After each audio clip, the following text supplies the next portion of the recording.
acho que o Brasil tem que passar por uma transformação exatamente nessa questão dos entes federativos. É preciso dar mais autonomia aos municípios, é preciso fazer uma reforma tributária que atenda principalmente os municípios, que haja uma divisão melhor do bolo tributário desse país para os municípios, para os estados, consequentemente para a União.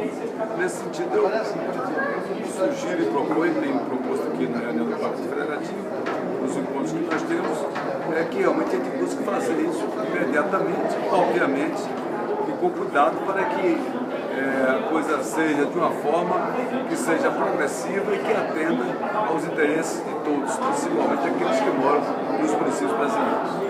O senhor acredita que tem essa relação entre o Pacto Federativo e a reforma tributária? Eu acho uma coisa tem muito a ver na outra. Não tem como o Pacto Federativo sem a reforma tributária e vice-versa.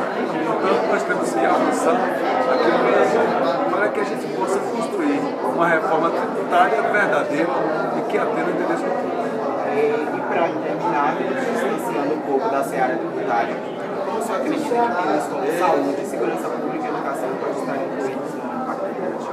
Acho que dá para poder construir isso de forma que a União participe, que o Estado participe, que o município participe cada vez mais.